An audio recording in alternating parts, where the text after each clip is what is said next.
Hello दोस्तों, स्वागत है आपका आपके चैनल एग्ज़ाम राही में।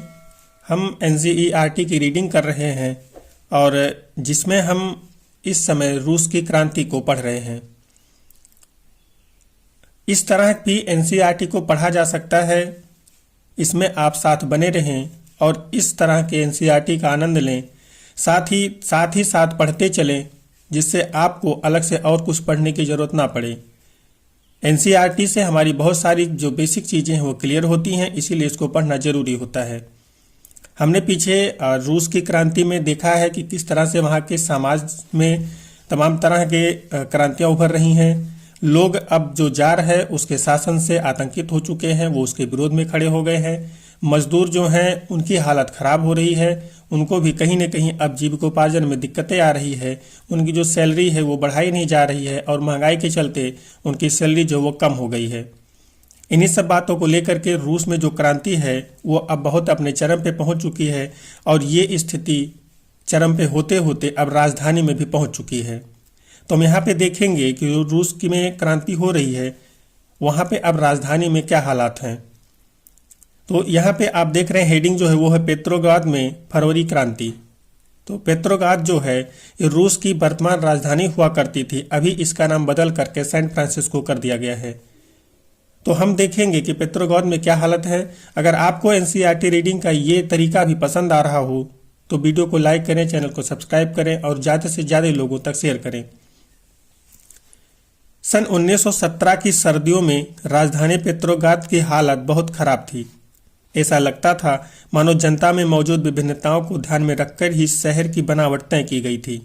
मजदूरों के क्वार्टर और कारखाने नेवा नदी के दाएं तट पर थे। बाएं किनारे पर फैशनेबल इलाके, विंटर पैलेस और सरकारी इमारतें थीं। जिस महल में ड्यूमा की बैठक होती थी वह भी इसी तरह था। फरवरी में मजदूरों के इलाके में खाद्य पदार्थों की भारी कमी पैदा हो गई।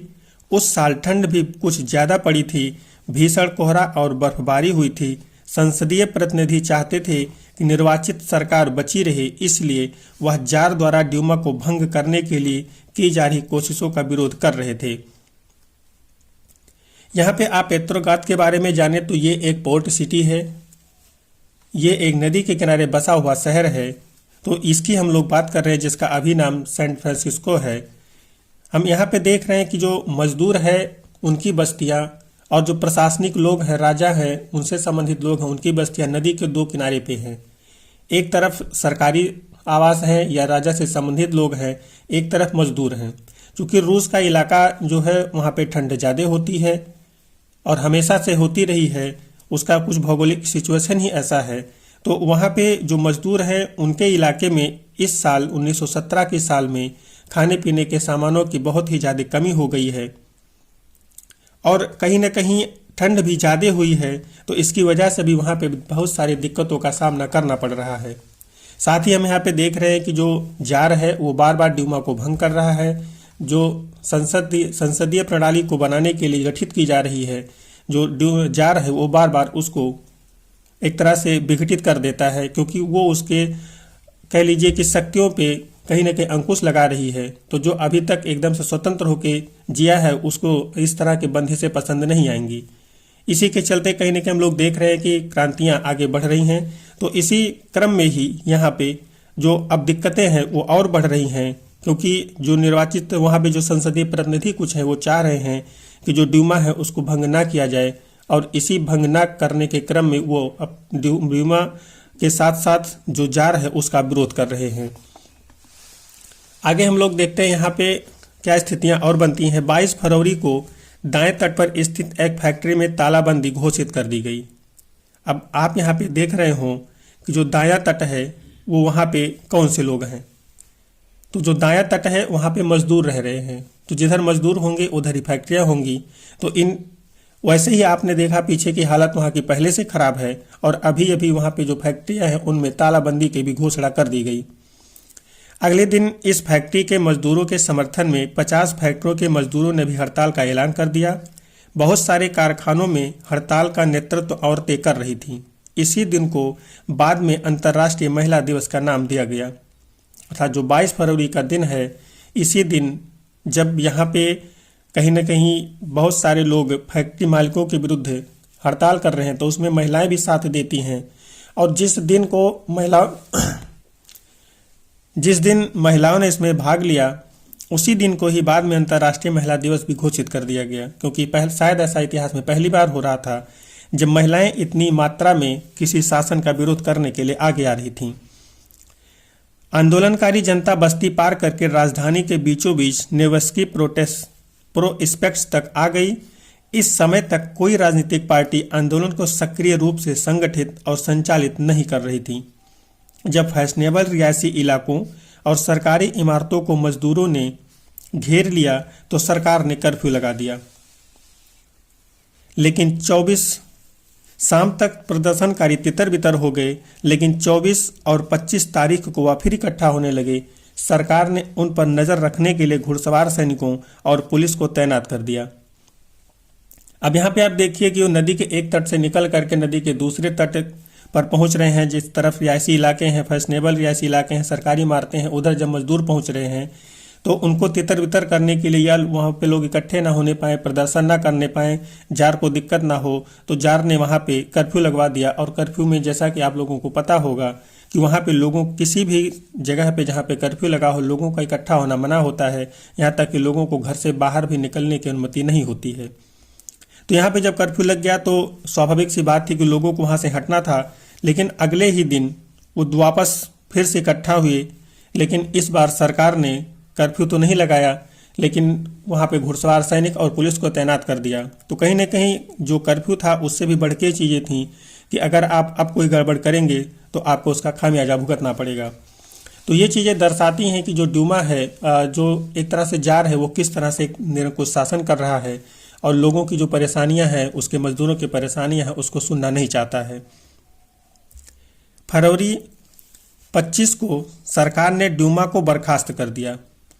सरकार के इस फैसले के खिलाफ राजनीतिक बयान देने लगे। 26 तारीख को प्रदर्शनकारी बहुत बड़ी संख्या में बाएं तट के इलाके में इकट्ठा हो गए।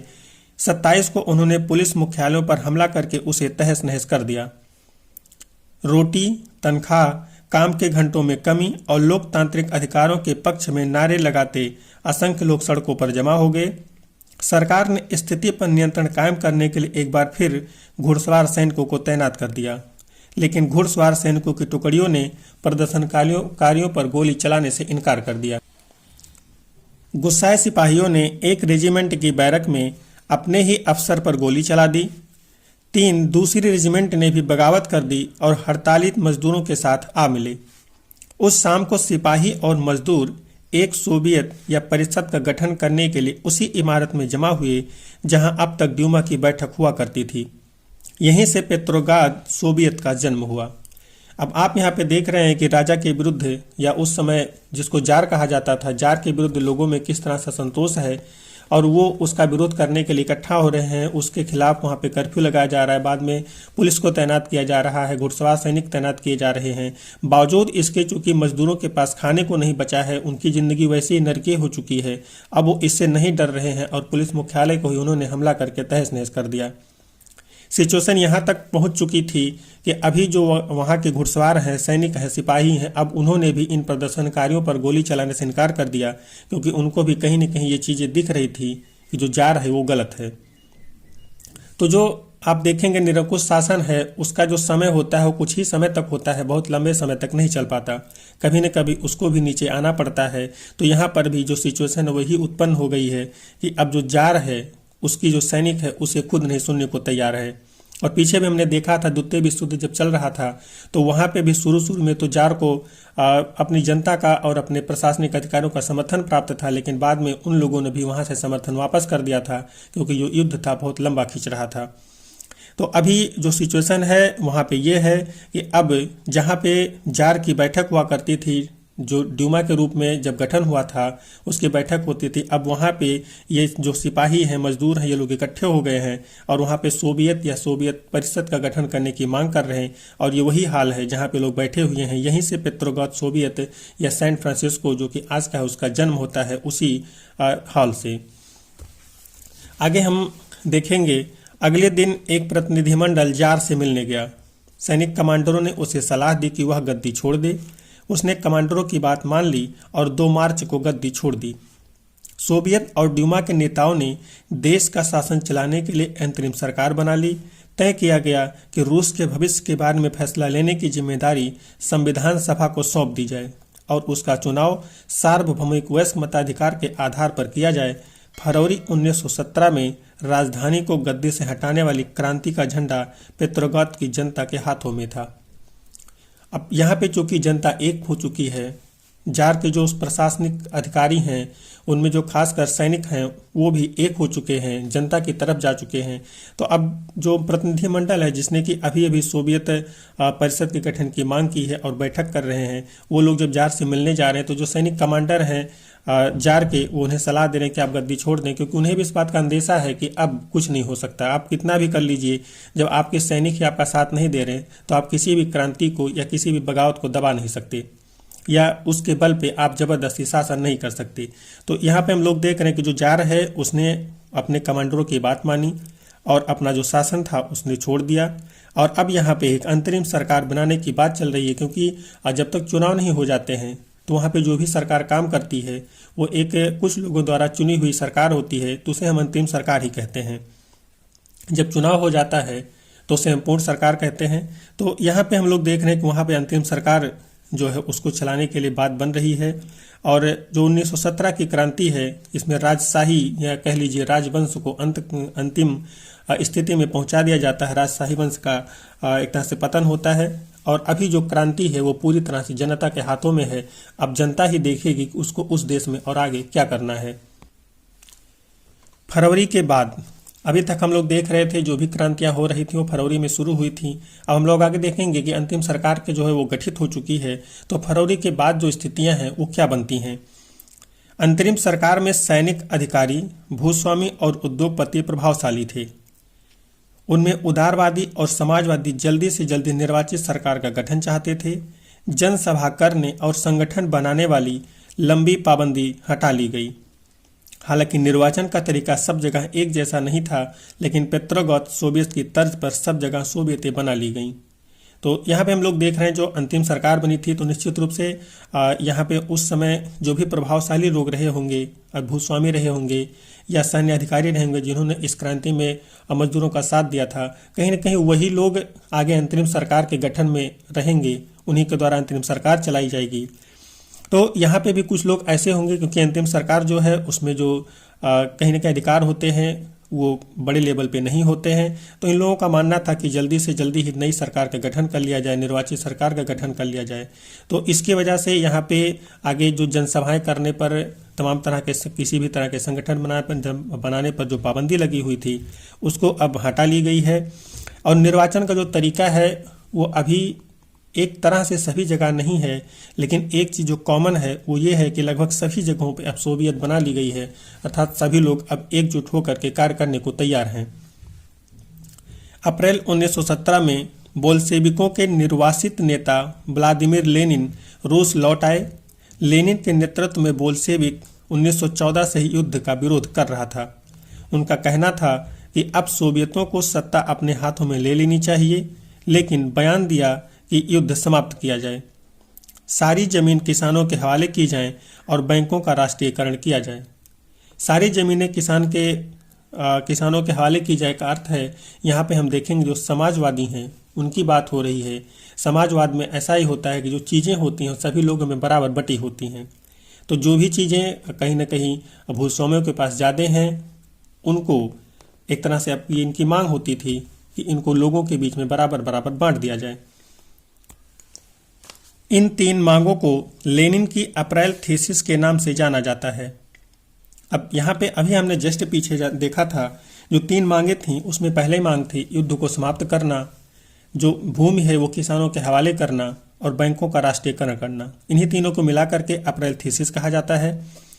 उन्होंने ये भी सुझाव दिया कि अब अपने रेडिकल उद्देश्यों को स्पष्ट करने के लिए बोल्शेविक पार्टी का नाम कम्युनिस्ट पार्टी रख दिया जाए। बोल्शेविक पार्टी के ज़्यादातर लोगों को अप्रैल थीसिस के बारे में सुनकर काफ़ी हैरानी हुई।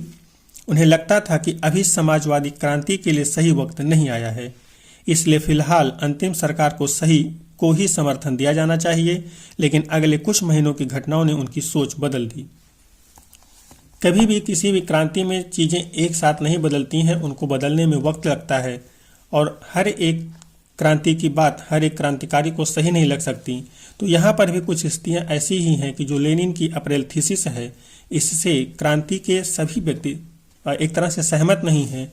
अभी उनको लगता है कि इन चीज़ों में बदलाव नहीं करना चाहिए या समाजवादी क्रांति के लिए अभी वक्त नहीं है, लेकिन आगे कुछ ऐसी घटनाएं घटित हो रही हैं जिनके बाद सभी लोगों को लगता है कि नहीं, ये चीज़ें अभी बदल जानी चाहिए। गर्मियों में मजदूर आंदोलन और फैल गया। औद्योगिक इलाकों में फैक्ट्री कमेटियां बनाई गईं। इन कमेटियों के माध्यम से मजदूर फैक्ट्री चलाने के मालिकों के तौर तरीकों पर सवाल खड़ा करने लगे। ट्रेड यूनियनों की तादाद बढ़ने लगी। सेना में सिपाहियों की समितियां बनने लगी। जून में लगभग 500 सोवियतों ने अखिल रूसी सोवियत कांग्रेस में अपने प्रतिनिधि भेजे। जैसे जैसे अंतिम सरकार की ताकत कमजोर होने लगी और बोल्शेविकों का प्रभाव बढ़ने लगा, सरकार असंतोष को दबाने के लिए सख्त कदम उठाने लगी। सरकार में फैक्ट्रियां चलाने की मजदूरों द्वारा की जा रही कोशिशों को रोकना और मजदूरों के नेताओं को गिरफ्तार करना शुरू कर दिया गया। जुलाई 1917 में बोल्शेविकों द्वारा आयोजित किए गए विशाल प्रदर्शनों का भारी दमन किया गया। बहुत सारे बोल्शेविक नेताओं को छिपना या भागना पड़ा। अब यहाँ पे हम लोग देख रहे हैं कि जो क्रांति थी वो अपने एक तरह से चरम पे है। अंतिम सरकार का गठन हो चुका है और यहाँ पे अब जो लोग हैं वो आपस में अपने अपने ग्रुप में एकजुट हो रहे हैं। जैसे मजदूर हैं तो वो अपनी कमेटी बना रहे हैं, सिपाही हैं वो अपना एक यूनियन बना रहे हैं, व्यापारी हैं वो अपना एक यूनियन बना रहे हैं। तो इन सब में कहीं ना कहीं अभी सरकार को एक तरह से खतरा नज़र आ रहा है। उसको लगता है कि इन सारी चीज़ों से कहीं ना कहीं जो चीज़ें हैं वो बदल जाएंगी, तो वो अब इनको दबाने की कोशिश कर रहे हैं। इसी में हम लोग देखते हैं जो सरकार के विरुद्ध फैक्ट्रियां चलाने वाले मजदूरों ने या जो मजदूर फैक्ट्रियों में काम कर रहे थे, उन्होंने जब सरकार के विरुद्ध एक तरह से कार्य करना शुरू किया तो सरकार ने अब इनको जबरदस्ती दबाना शुरू किया या दमनात्मक कार्रवाई इन पर किया। 1917 में जुलाई में ही जो बोल्शेविक थे, इन लोगों ने एक सभा का गठन किया था। यहाँ पे एक तरह से जो सरकार है उन्होंने बहुत ही ज़्यादा दमनकारी कार्य किया और यहाँ के जो नेता थे इनको या तो भाग जाना पड़ा या कहीं जा करके छिपना पड़ा, क्योंकि अगर ये पकड़े जाते तो या तो इनको फांसी दे दी जाती या पूरे जीवन के लिए कारावास में डाल दिया जाता। लेकिन इन सब चीज़ों से क्रांतियाँ जो हैं वो कभी रुकती नहीं है, क्योंकि अगर इसी पे रुकना होता तो क्रांति कभी शुरू ही ना होती। सरकार को भी ये सोचना चाहिए कि क्रांतियों पर इन चीज़ों का प्रभाव नहीं पड़ता। इसमें तमाम लोग अपने जीवन का आहुति देने के लिए तैयार रहते हैं, क्योंकि वो इस सोच के क्रांति शुरू करते हैं कि जीवन अब नहीं या कभी नहीं। गांव में किसान और उनके समाजवादी क्रांतिकारी नेता भूमि पुनर्वितरण के लिए दबाव डालने लगे थे। इस काम के लिए भूमि समितियां बना दी गई थीं। सामाजिक क्रांतिकारियों से प्रेरणा और प्रोत्साहन लेते हुए जुलाई से सितंबर के बीच किसानों ने बहुत सारी जमीन पर कब्जा कर लिया। हम लोग देख रहे थे जो समाजवाद है, समाजवादी क्रांतिकारी जो है रूस में, उनका एक ही मानना था, जो भूस्वामी हैं या जिनके पास बहुत ज़्यादा मात्रा में भूमि है, उन सभी भूमि को बराबर बराबर सभी किसानों में, सभी मजदूरों में बांट देना चाहिए। इसी को लेकर के अब जो कि क्रांतियां अपने चरम पे हैं, तो यहाँ पे समितियां बनी हुई हैं और ये अब कहीं ना कहीं सरकार पे इसका दबाव डाल रहे हैं कि ऐसा जल्द से जल्द किया जाए। जबकि हमने पीछे देखा था रूस में ही जो उसकी पृष्ठभूमि थी, रूस की जो सिचुएशन थी, वहाँ पे कुछ जगह पे ऐसा सिस्टम था कि हर साल जो भी किसान होते थे वो अपनी ज़मीनों को, बड़े किसान जो होते थे वो अपने एक मुखिया होते थे उनको ट्रांसफ़र कर देते थे, दे देते थे और वो सभी में वापस बराबर बराबर बांट देते थे। तो अभी जो चीज़ें हैं वो बदली हैं और वापस कहीं ना कहीं बीच में एक तरह से बहुत सारे ज़मीन एक साथ कई लोगों ने इकट्ठा कर लिया था। अब जो मांग है वो ये है कि इसको जल्द से जल्द दोबारा सभी लोगों में बराबर बांटा जाए। अक्टूबर 1917 की क्रांति हम लोग देख रहे हैं। जो क्रांति शुरू हुई थी वो फरवरी में शुरू हुई थी राजधानी पेट्रोग्राद में, सैन फ्रांसिस्को में। अभी वो वहाँ से अपना धीरे धीरे सफर तय करते हुए अक्टूबर 1917 तक पहुँच चुकी है। अब यहाँ पे हम लोग देखते हैं कि अक्टूबर 1917 में क्या घटनाएं घटित हो रही हैं इस रूस की क्रांति के दौर में। जैसे जैसे अंतरिम सरकार और बोल्शेविकों के बीच टकराव बढ़ता गया, लेनिन को अंतरिम सरकार द्वारा तानाशाही थोप देने की आशंका दिखाई देने लगी। सितंबर में उन्होंने सरकार के खिलाफ विद्रोह के बारे में चर्चा शुरू कर दी।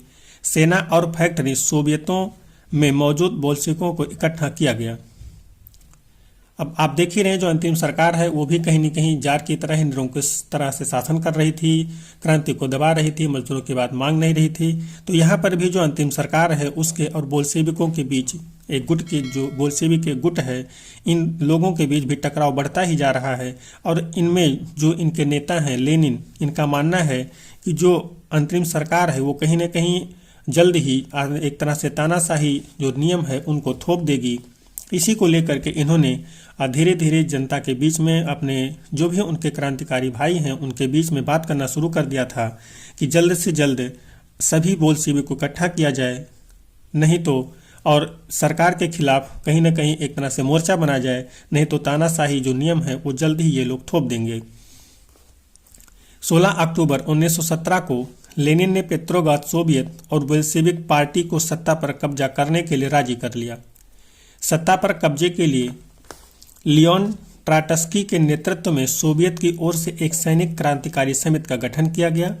इस बात का खुलासा नहीं किया गया कि योजना को किस दिन लागू किया जाएगा। अब ये लोग भी कहीं ना कहीं अब आगे अपने जो नियम है, आगे जो अपने प्रोग्राम है, इनको आगे बढ़ा रहे हैं।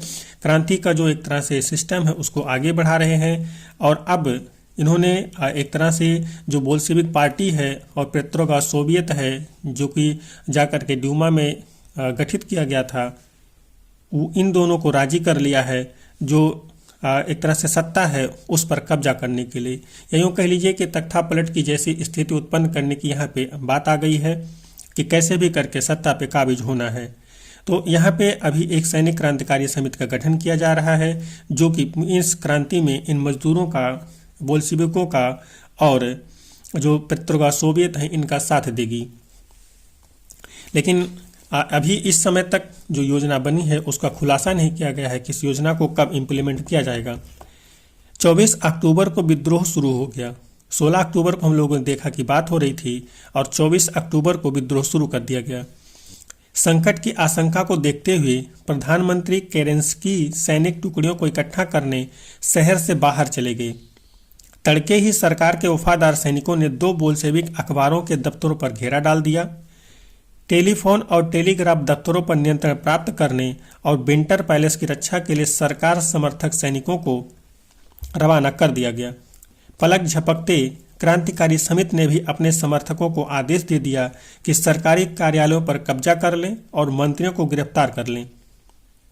अब यहाँ पे हम लोग देख रहे हैं जो शासन सत्ता है वो और जो क्रांतिकारी मोर्चा है वो, ये दोनों एक दूसरे के पूर्णतः विरुद्ध काम कर रहे हैं और दोनों एक दूसरे को ठिकाने पर कब्जा करने की कोशिश कर रहे हैं। सरकार पूरी तरह से एक कह लीजिए कि बोल्शेविक अखबार हैं या वफादार सैनिक हैं, इन लोगों पर पूरी तरह से शिकंजा अपना कसना शुरू कर रही है। लेकिन वहीं दूसरी तरफ जो बोल्शेविक हैं, इन्होंने भी अपने सैनिक समितियों पर, सैनिक टुकड़ियों को ही आदेश दिया कि ये भी सरकार से संबंधित जो प्रतिष्ठान हैं उन पर कब्जा करें।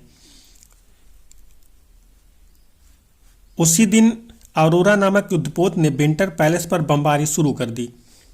अन्य युद्धपोतों ने नेवा के रास्ते से आगे बढ़ते हुए विभिन्न सैनिक ठिकानों को अपने नियंत्रण में ले लिया। शाम ढलते ढलते पूरा शहर क्रांतिकारी समिति के नियंत्रण में आ चुका था और मंत्रियों ने आत्मसमर्पण कर दिया था। पेट्रोग्राद में अखिल रूसी सोवियत कांग्रेस की बैठक हुई, जिसमें बहुमत ने बोल्शेविकों की कार्रवाई का समर्थन किया। अन्य शहरों में भी बगावतें होने लगी। दोनों तरफ से गोलाबारी हुई, खास तौर से मॉस्को में। लेकिन दिसंबर तक मॉस्को पेट्रोग्राद इलाके पर बोल्शेविकों का नियंत्रण स्थापित हो चुका था। अब यहाँ पे हमने देखा कि कैसे तमाम घटनाओं के घटित होते होते जो क्रांति है, उस क्रांति के दौर में जो राजधानी है पेट्रोग्राद, मॉस्को पेट्रोग्राद राजधानी जो है, उस पर बोल्शेविकों ने अपना नियंत्रण स्थापित कर लिया है। जबकि इसी में हमने पीछे देखा जो मजदूर हैं, जो सैनिक टुकड़ियां हैं, सैनिक समितियां हैं, इनके हौसले इतने बुलंद हैं कि इनके सामने जो मंत्री हैं इन्होंने भी आत्मसमर्पण कर दिया और जो पूरा शहर था वो लगभग एक ही दिन के अंदर इनके अंडर में आ गया है। तो आप इससे एक चीज़ ये समझ सकते हैं कि आप सरकार जो है उसके पास कुछ अलग नहीं है। अगर जनता का समर्थन उसको प्राप्त है तो शासन करती रहेगी, लेकिन अगर उसे जनता का समर्थन नहीं प्राप्त हुआ या जनता ने उसके खिलाफ मोर्चा खोल दिया तो वो लंबे समय तक शासन नहीं कर पाएगी। इसलिए शासन को निरंकुश नहीं होना चाहिए, कहीं ना कहीं अपनी जनता के बातों को ध्यान में रखते ही शासन करना चाहिए। तो यहाँ पे हमने देखा कि जो राजधानी है उस पे अब जो बोल्शेविक हैं उनका नियंत्रण हो चुका है और रूसी क्रांति जो है कहीं ना कहीं अपने एक तरह से परिणति की तरफ बढ़ चुकी है। अब इस तरह से हमारा जो ये क्लास था, ये जो चैप्टर का एक पॉइंट था यहाँ पे ख़त्म होता है। हम अगले क्लास में इसी रूसी क्रांति के अगले पार्ट में मिलेंगे। तब तक के लिए जय हिंद।